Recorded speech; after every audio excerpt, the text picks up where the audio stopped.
दोस्तों, मेरा नाम मनीषा है। मेरे पिता ने मेरे साथ जो किया वो कोई सोच भी नहीं सकता। मैं अपने पिता की इकलौती बेटी हूँ। हम बहुत ही रईस परिवार से हैं। हमारी एक कंपनी है, पैसों की कोई कमी नहीं है। बचपन से ही मुझे ऐशो आराम की आदत है। नौकर चाकर गाड़ियाँ मेरे चारों तरफ रहती थी। मेरी जिंदगी में बहुत अच्छे से जी रही थी, लेकिन उस एक दिन ने मेरी जिंदगी बदल दी। हमारे यहाँ कुछ ही दिनों से एक नया ड्राइवर आया था। वो ड्राइवर जवान था, लेकिन वो मुझे पसंद नहीं था। वो ज्यादा सवाल पूछता था। कहाँ जा रहे हो, कि जाना है, इतना तो मेरे पापा मुझसे नहीं पूछते थे। एक दिन जब उस ड्राइवर ने हद कर दी तो मैंने उसे एक तमाचा मार दिया और उसे नौकरी से निकाल दिया। मैंने पापा को यह बताना जरूरी नहीं समझा, क्योंकि हमारे यहाँ ड्राइवर की कमी नहीं थी। लेकिन मुझे नहीं पता था कि मेरे साथ यह होने वाला है। एक दिन सुबह जब मैं उठी तो मेरे कमरे में वो ड्राइवर था। वो ड्राइवर मेरे कमरे में इतनी सिक्योरिटी के बीच कैसे आ गया मुझे पता नहीं था। शायद मैंने उसे मारा था, इस बात का बदला उसे लेना था। मैंने कहा कि तुम यहाँ क्या कर रहे हो? वो बोला कि मैं तुम्हारा पति हूँ, कल रात को तुम्हारे पिता ने मेरी शादी तुमसे करवा दी है। मैंने कहा कि तुम पागल हो, मेरे पिता तुमसे शादी करवाएंगे। और शादी हो गई, मुझे पता भी नहीं चला। फिर उसने कहा कि मुझे पता था कि तुम ये बात नहीं मानोगी, इसलिए मैं तुम्हें तस्वीरें दिखाता हूँ। उसने अपने मोबाइल में हमारी शादी की तस्वीरें दिखाई। वो सच बोल रहा था। मैं उसके साथ मंडप पर बैठी थी, मुझे होश नहीं था और मेरे पिता भी मेरा कन्यादान करते उस तस्वीर में थे। मुझे उस तस्वीर को देखकर भरोसा नहीं हुआ कि मेरे पिता वो मुझे इतना प्यार करते थे। वो मेरी शादी बेहोशी में मेरी मर्जी के बिना एक ड्राइवर से करवा सकते हैं। मैं उसी समय अपने पिता के पास गई। पापा को कहा कि पापा, ये सब क्या है? ये कोई नाटक है। ये ड्राइवर के साथ अपने मेरी शादी करवा दी, वो भी मुझे बेहोश करके। आप ऐसा कैसे कर सकते हैं? पापा ने कहा कि वो मजबूर है। मैंने कहा मजबूर? हम मजबूर है, इतने बड़े होने के बाद भी इसकी क्या औकात है? हम इसके आगे कैसे मजबूर हो सकते हैं? वो बोला कि जबान संभाल कर बात करो, अब मैं तुम्हारा पति हूँ। मैंने बोला अब मैं इस शादी को नहीं मानती। यह कैसी शादी? यह मेरी मर्जी के खिलाफ है। वो बोला कि मर्जी तुम्हारे बाप की थी, जो इस तस्वीर में साफ दिखाई दे रहा है। वो बोला चलो अब मेरे साथ। मैंने कहा चलो कहाँ? यह मेरा घर है। वो बोला नहीं, तुम मेरी पत्नी हो और मैं अब तुम मेरे साथ रहोगी। अगर नहीं मानी तो ये तस्वीर मीडिया में जाएगी। मेरे पिता चुपचाप खड़े होकर ये तमाशा देख रहे थे। उसने मेरा हाथ जोर से पकड़ा और खींच कर ले जाने लगा। इतनी सारी सिक्योरिटी, लेकिन कोई उसे नहीं रोक रहा था। मेरे पिता भी जैसे भूत बन गए थे। पर क्यों मैं रो रही थी और वो मेरा हाथ खींचकर मुझे ले जाता रहा। मुझे नहीं पता था कि उनकी क्या मजबूरी थी, पर इन सब के बीच मेरी जिंदगी के साथ बहुत बड़ा मजाक हो रहा था। वो मुझे अपने घर में ले गया। घर नहीं, पिंजरा था, एक छोटा सा कमरा। बाथरूम के लिए भी कमरे के बाहर जाना पड़ता था।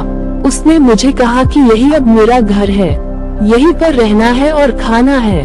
पास में भी बहुत सारे कमरे थे, उनमें भी लोग रहते थे। मैं ऐसी जगह आ जाऊंगी मुझे पता नहीं था। उसने कमरे में खाने का सामान रखा और कहा कि भूख लगी है, खाना बनाओ। एक थप्पड़ का बदला वो इस तरह लेगा मुझे पता नहीं। मैंने कहा मुझे खाना नहीं आता। वो बोला ठीक है, मैं कहीं खा लूंगा, तुम फिर भूखी रहो। वो इतना कहकर चला गया। मैंने सोचा था कि मैं भाग जाऊं, लेकिन फिर सोचा कहाँ जाऊंगी, मेरे घर जा नहीं सकती। मैं वहीं रोती रही। भूखी शाम हो गई थी, मुझे भूख लग रही थी। ऐसी भूख मैंने अपनी जिंदगी में कभी महसूस नहीं की थी। मैं मेरे कमरे की चौखट पर बैठ गई, रो रही थी। पास के कमरे से एक औरत ने मुझे रोते देखा और कहा क्या हुआ? मैंने कहा भूख लगी है। वो बोली इतनी सी बात। उसने अपने कमरे से एक रोटी और थोड़ी दाल मुझे दी, उससे मैंने खाया। मैंने हर तरह के पकवान खाए, लेकिन वो रोटी और दाल खाकर मुझे जो अनुभव हुआ, लगा जैसे मैंने भगवान को पा लिया हो। रात हो गई थी, मैं वो वापस आया। आते ही उसने कमरे का दरवाजा लगा लिया। मुझे डर था कि वो कहीं मेरे साथ जबरदस्ती ना करे, लेकिन वो चुपचाप एक कोने में सो गया। इतने बड़े महल से एक कमरे में, वो भी अजनबी के साथ। मैंने सोचा कि अब मैं ये सब बर्दाश्त नहीं करूंगी। मैं उस रात सोई नहीं और सुबह उसके उठने के पहले मैं कमरे से भाग निकली। मैं अपने एक दोस्त के यहाँ गई, लेकिन जब मैं उसके घर पहुंची तो उसने मुझे दरवाजे से अंदर नहीं आने दिया। बोला कि तुम्हारे पापा का फोन आया था कि अगर किसी ने तुम्हारी मदद की तो अंजाम अच्छा नहीं होगा। उसने मेरे मुंह पर दरवाजा बंद कर लिया। मैंने सोचा था कि वापस उस कमरे में नहीं जाऊंगी, लेकिन कुछ ही घंटों में मैं समझ गई कि मेरे लिए अभी उससे ज्यादा सुरक्षित कोई जगह नहीं है। इसलिए मैं वापस वहीं लौट आई। मुझे वापस देखकर वो बोला, क्यों आ गई? तुम्हें मुझसे कोई बचा नहीं सकता। मैंने अपने आप को इतना मजबूर पहले कभी महसूस नहीं किया। मैं इसी तरह से वहाँ अपना जीवन काट रही थी। मुझे वहाँ रहते अब 10 दिन हो गए थे। खाना मैं बना नहीं पाती थी, जैसा भी बनता मैं खाती थी। फिर एक दिन में चक्कर खाकर गिर गई और जब मुझे होश आया तो मैं अपने पिता के घर थी। सामने मेरे पापा थे। उन्हें देखकर ही मुझे गुस्सा आ गया। मैंने कहा, आप मुझे यहाँ क्यों ले आए? मुझे वहीं मरने क्यों नहीं दिया? उस कमरे में वो ड्राइवर भी था। पापा बोले, बेटा मैंने तुझे कितना समझाया लेकिन तू नहीं मानी, तो आखिरकार मुझे ये तरीका अपनाना पड़ा। तुम जिस माहौल में रहकर 10 दिन में परेशान हो गई हो, उस जगह से उठकर मैंने ये सब बनाया है। तुम्हें ये सब ऐसे ही मिल गया तो तुम्हें इसकी कोई कद्र नहीं रह गई। तुम शराब के नशे में रहती हो। हमारे घर जो काम करते हैं तुम उन्हें इंसान ही नहीं समझती हो। कितने लोगों को तुमने मुझसे छिपा कर नौकरी से निकाल दिया। तुम्हें पता है नौकरी क्या होती है, कैसे परिवार चलता है? शायद तुम इन 10 दिनों में कुछ सीख पाई होगी। ये ड्राइवर नहीं अरुण है, मेरी दोस्त और बिजनेसमैन रमन का लड़का। ये तुमसे शादी करना चाहता था। मैंने ही इसे कहा था कि तुम पहले उसे जान लो। तुम्हें उसने फॉलो किया तो वो समझ गया कि तुम गलत रास्ते पर हो। इसलिए हम दोनों ने मिलकर यह नाटक किया ताकि तुम्हारी आंखें खुल सके। जिस रात तुम्हारी शादी करवाई थी उस रात भी तुम नशे में घर आई थी।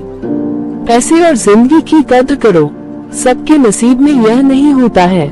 ये सब मेरे लिए था, मुझे सिखाने के लिए। और सच में इन सब से मेरी आंखें खुल गई।